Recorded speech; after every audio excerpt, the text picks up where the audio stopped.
Modul 3 kegiatan praktikum 3 yaitu tentang pencernaan makanan. Di sini sudah ada gambar tentang struktur sistem pencernaan. Nah, mari kita mengamati apa itu sistem pencernaan yang dimulai dari mulut sampai anus. Sistem pencernaan makanan adalah sistem yang sangat penting yang membantu manusia dalam mencerna makanan dan minuman yang dikonsumsi menjadi zat yang mudah dicerna oleh tubuh dan diambil berbagai kandungan penting yang ada di dalamnya yang bermanfaat untuk organ dalam dan bagian tubuh secara keseluruhan. Inilah gambar alur makanan dimulai dari mulut, kerongkongan, kemudian masuk ke lambung, usus halus, usus besar, dan yang terakhir tempat pembuangan yaitu rektum atau anus. Mari kita klasifikasikan satu persatu. Makanan pertama yaitu masuk ke mulut. Mulut adalah bagian terdepan dari sistem pencernaan manusia. Mulut dianggap sebagai pintu makanan dan minuman yang telah dikonsumsi untuk masuk dan diteruskan kepada sistem pencernaan selanjutnya. Bagian mulut terdapat beberapa bagian penting, diantaranya lidah dan gigi.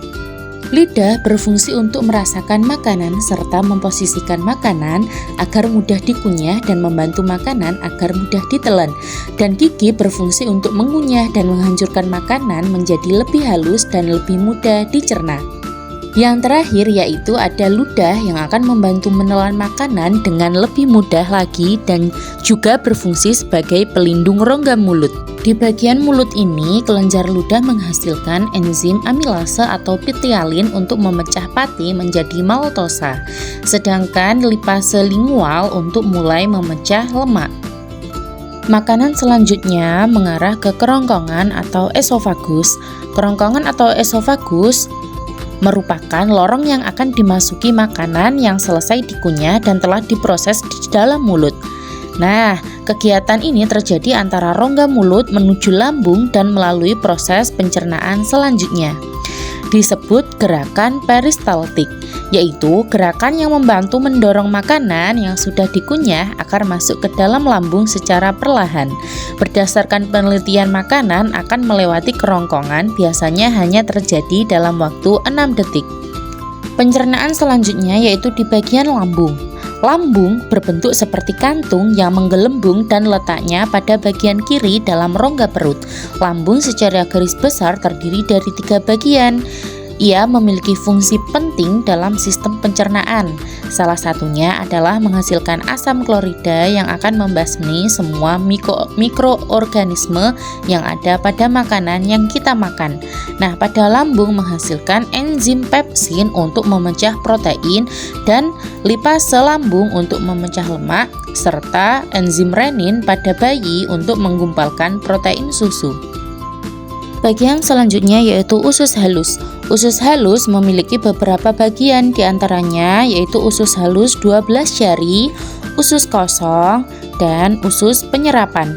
Ada banyak proses kimia yang terjadi pada usus halus, karena di dalam usus halus juga memproduksi berbagai macam enzim yang terdapat mengubah beberapa zat makanan menjadi kandungan yang dibutuhkan tubuh agar lebih mudah diserap. Pada usus halus mengandung enzim maltase, laktase, sukrase untuk mengurai disakarida. Lalu ada enzim peptidase untuk mengurai peptida menjadi asam amino. Kemudian ada enterokinase untuk mengaktifkan tripsinogen menjadi tripsin. Setelah dari usus halus, makanan atau sisa-sisa makanan akan beralir ke usus besar. Nah, di usus besar ini makanan nantinya akan dibusukkan menggunakan bakteri E. coli sehingga bisa menjadi kotoran atau feses yang kemudian akan dibuang melalui anus. Yang terakhir yaitu rektum atau anus. Rektum ini bagian paling ujung dari usus besar. Rektum ini disebut juga sebagai jalur yang akan dilalui kotoran menuju ke tempat pembuangan terakhirnya yaitu anus. Pada saat kotoran memasuki rektum, berarti tempat penyimpanan kotoran yang berada di atasnya sudah penuh dan kita sebagai manusia akan merasakan ingin buang air besar.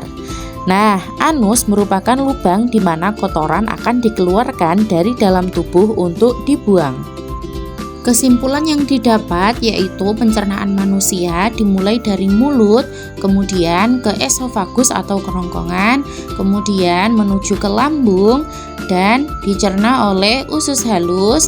Sisa makanan dibuang atau dicerna oleh usus besar. Kemudian yang terakhir tempat pembuangan yaitu rektum atau anus. Jadi, sistem pencernaan manusia itu adalah sistem penting yang membantu manusia dalam mencerna makanan dan minuman yang dikonsumsinya menjadi zat yang lebih mudah dicerna oleh tubuh dan diambil berbagai kandungan penting di dalamnya yang bermanfaat untuk organ dalam dan bagian tubuh secara keseluruhan. Hal ini terjadi karena adanya proses perubahan makanan dan penyerapan sari makanan yang berupa nutrisi-nutrisi yang diperlukan oleh tubuh dengan bantuan enzim yang memecah molekul makanan kompleks menjadi sederhana sehingga mudah dicerna tubuh.